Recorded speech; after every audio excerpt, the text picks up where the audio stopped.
Өзгөчө кырдаалдардын бири бул өрт коопсуздугу болуп эсептелинет. Урматтуу телекөрүүчүлөр, сиздер менен биз биргеликте бүгүн Ош шаарында жайгашкан номер 13-өткө каршы бөлүмүнө конокко келдик. Бул жерде бир күндүк жашоосу менен биз жакыныраак таанышып кетели дедик. Кандай эмес экен?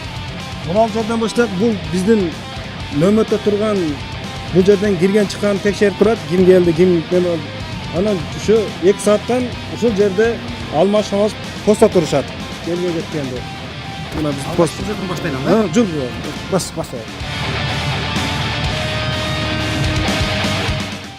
Бул жерде биздин ошо формаларыбыз турат. Анан мына өрткө каршы кие турган атайын костюмдарды баякка деп коет, орусчасы, кыргызчасы атайын кийген костюмдар болот. Ушул жерге коюп, ошол жерден анан мына өзүбүздүн формабызды кийип, костюмдарыбызды алып, анан бул жака чыксак, кие турган мына каскабыз бар. Анан мындай күчүрүү менен даярдык мына биздин атайын ошо кийимдерибиз бар. Орусчасы баякка деп, кыргызчасы эми ошо өрткө каршы костюмдарыбыз болот. Брезенттен тогулган. Жанагы элдер болсо көп айтышат да, бул пожарниктер болсо авто машинесинде баратса дейт, буну артында суу жок дейт да. Ошону элдерге тастыктап көрүп, ушу суусун текшерип көрөлү, чынында бар экен жок экен. Башында айтып коеюн, бул биздин өрт өчүрүүчү автоунаага 4 тонна суу менен дайым даяр турат булчу. Себеби бул эми кээ бирлерге суу жок деп айткан себеби бул насос секундасына 40 литр суу айдайт.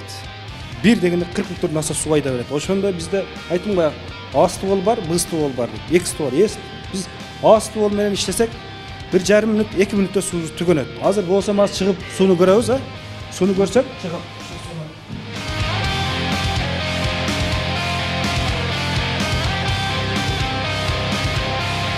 Мынакей, мына жерде биздин суубуз бар, мынакей. Астында мына суу көрүп атабыз. Суу мына дайым даяр турат, толго болуп турат суу. Өрт өчүрүүчү автоунаа бул бул Союз убактында иштелип чыккан автоунаа. Мындайча айтканда мөөнөтү эми уже иштеп бүткөн да. Мында иштеп бүткөн. Ошого бул азыркы эми ушу немесин техникаларын немелерин жаңылап иштетип атабыз пока. Ошо бул жаңы машина, бул эскирак машина. Анан бул жакта ABR деген машина болот. Мына бул ABR. ABR деген бул 3 адамдан турат, 3 адамдан. Анан бунун ичинде биз ошо куткаруу жерге барганда, мына мисалы үчүн өт кырсыгы болгондо, ошо куткаруу кырсык болгондо, мунун ичинде бүт баягында өзүбүзгө керектүүчү, мисалы үчүн свет освещение болот, мотопомпа болот, жана башка ошо немеге өрт кырсыгына керектүү шаймандар турат буда. Бул машинабыз автолестница деп коет. Кыргызчасы автошаты деп коет. Бул автолестница, бул мисалы мына бизде азыр мына жогору көп кабаттуу үйлөр түшүп атат. Бул ошо көп кабаттуу үйлөрдө өрт кырсыгы болуп калса, куткаруу кырсыктар болуп калса, ошо автоунаа чыгат. Автолестница деп коет муну.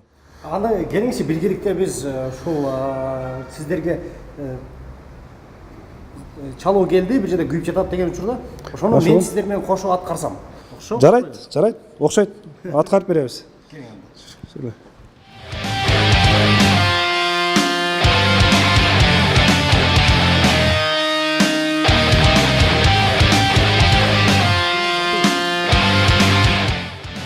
Азыр бул жерге келдик. Бирок балдарды көрбөйт. Балдарды азыр окууда окуп атат. Азыр тревоганы басайын онда. Тревога кийингендерин көрсөтүп берсин. Адам сиз тревогага бассын. Алар менен биргеликте ошолор менен кошо жүрөйүн, Макул. База 6-чыга. Тревоганы басты. Баштар.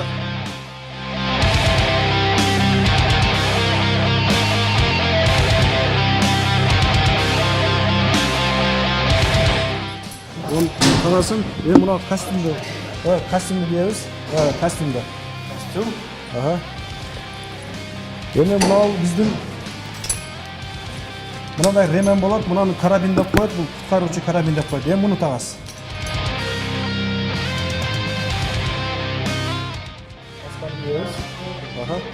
Урматтуу көрүүчүлөр, менин атайын бул кийинген убактыма жок дегенде бир 3-4 мүнөт кетти десем жаңылышпаймын.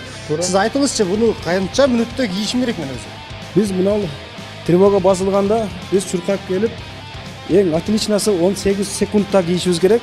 Орточосу мындайча айтканда 22 секундта кийинип биз мына өрт өчүрүүчү автоунаага отуруп калышыбыз керек. Биз кийинип атканда биздин өзүбүздүн айдоочубуз бар. Айдоочу машинаны жүргүзүп даяр кылып турат. Өзү бар 2 саатта машина жүрүп даяр болуп турат. Кызып турат да. Отурабыз, адрести алабыз, кайсы райондо, мисалы үчүн Уюка болсо КБК адрести алып туруп, ушул жерден чыгып кетебиз. Мындайча айтканда бир 40 секундта чыгып кетебиз да, 40 секунд, 30 секундта чыгып кетебиз ушул жер гараждан. Келген анда биргеликте балдар менен биз ошол автомобилде отурган жерин көрөлү.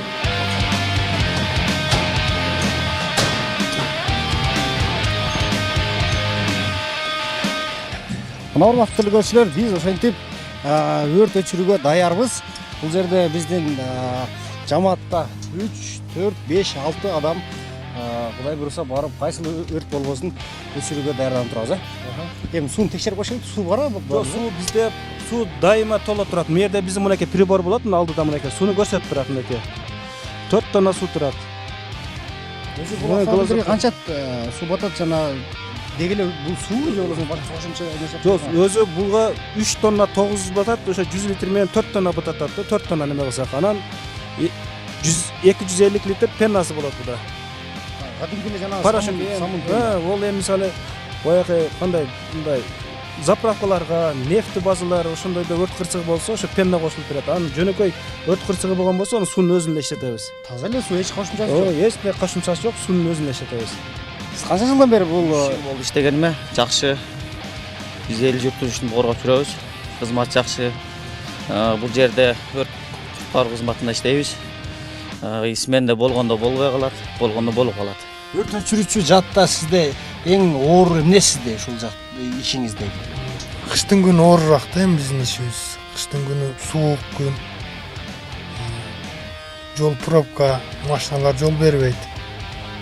Бул аябай эле оор күн неме экен мына. Эми башты ысытып эткенди белечи, тердетипчи. Эми Шопур аке, сиздин атыңыз ким? Биз Алкытай. Сиз канча жылдан бери бул жакта иштейсиз? 8 жыл болду ойнаккан.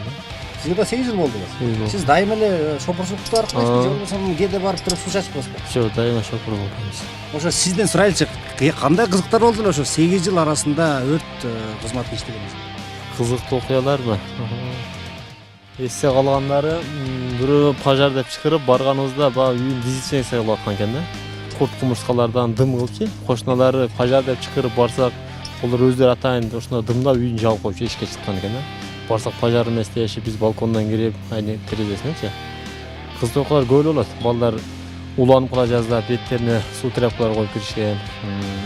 Түшүнгөн сыйлагандар бар, өзүн сыйлагандар жол бошотуп берет, кээбирлер жол бошотпойт, наглый туруп алат да, жолдо туруп кысып коюшат, ушундай. Өзүнүн эмесине салып кете бергендер бар. Кээбирлер бар жол бошотуп берет, кээбирлер бар жол бошотпойт, туруп алышат. Ар кандай адамдар бар. Мына урматтуу телекөрүүчүлөр, ар бир үйдө мисалы үчүн кырсык деген бул бизге айтып келбейт, өзүнчө эле кырсык болуп калат. Ошол кырсыкты болуп аткан өрттү өчүргөнү момундай татынакай жигиттерибиз автоунаа менен барып өчүргөнгө аракет жасашат. Анан биз жолдо момунтан наглый туруп алган болсок анан жетпей калат, үйлөрүбүз күйүп кетет. Ошон үчүн дайыма жол бошотуп жүрүңүздөр. Анда эмесе чечинели дагы кийинки этапка өтөлү. Кийинки жолдор кандай бар экен?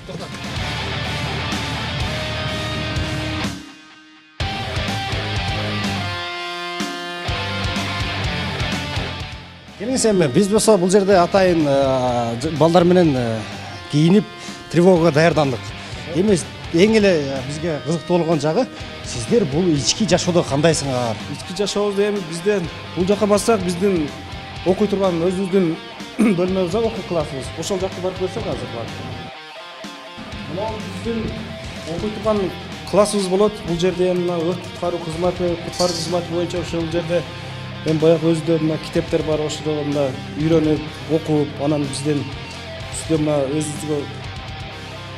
өзүбүздүн командирлерибиз бар. Алар келип окутат, мындай кылыш керек деп. Ошол анан мына жерде биздин өзүбүздүн чиймелер бар, сүрөттөр бар, кандай жаңы келген ишчилерди ушинтип үйрөтөбүз, ошол окутуп, өрттү кандай өчүрүш керек, адамды кандай куткарыш керек.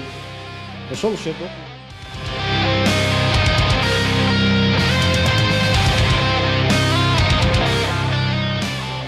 Тамак аштарды бул жерде тамактанасыздар же сырт жактагы? Жок, тамак ашты бул жерден эми бизге себеп пайкой деп коет да. Пайкой деп коет, ошо тамак ашка акча төлөп берет. Ошол акчаны биз ошо сырттан эртең менен келгенде эле ошо продуктаны сырттан ала келебиз.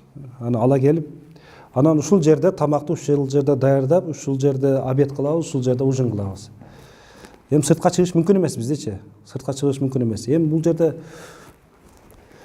кайсы убакта болсо эми тревога басылып калат да, кайсы убакта болсо өрт кырсыгы болуп калат. Ошондо биз дайым даяр турушубуз керек да, өрт кырсыгына.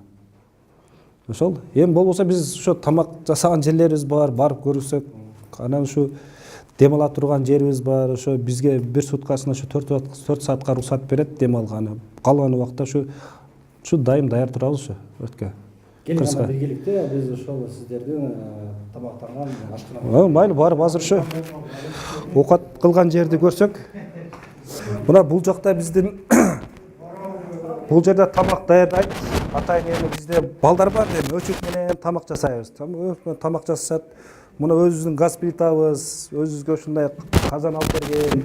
Анан бул жерде идиштерибиз турат. Ушул жерде тамакты жасап, анан бул жерде тамакты ичебиз. Бул жакта мынакей мына балдар ичип атат тамакты. Ушул жерде обедти ушул жерде кылат, түшкү тамакты ушул жерде, кечки тамакты ушул жерде тамактанабыз. Ушул жерде эми өзүбүздүн мына тревогабыз жакын, тревога бүтүп анандай тревога басылат, ушул жерде даже тамак ичип аткан болсо шарт тамакты ичип, биз вызовка кете беребиз да. Анан келип, вуздан келип анан тамактанабыз.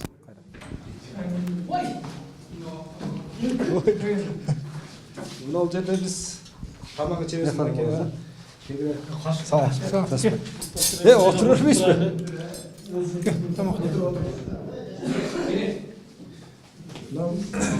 Тамактан чайдан бекер. Жап, мынаяктан азыр сиз отуруңуз чай. Жактан экөөбүз сүйлөшүп. Ушул жерде тамактанып, анан кайра өзүнүн ушул распорядка дня боюнча чыгып кетебиз. Анан тамакка 1 саат убакыт берет. Тамактанганыча. Ушул 1 саатта тамактанып, бул жерде чыгып кетебиз. Эми барсак өзүнүн мына дем алуу жерлерден көрсөк, тамактан остип коюң. Остип анан чыгайлы. Тамак кандай экен? Жакшыбы? Дамдыбы? Анан эсе биргеликте жатаканага баралы.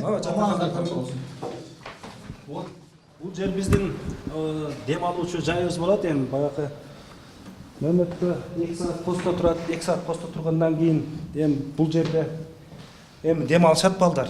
Эми айтам бир суткада 4 саат дем алууга уруксат берген. Ушу мына биздин мына матрастарыбыз бар, жана тапчаган ушул эми. Если ушу тревога басылып калса, ушул жерден чуркап чыгып кетебиз.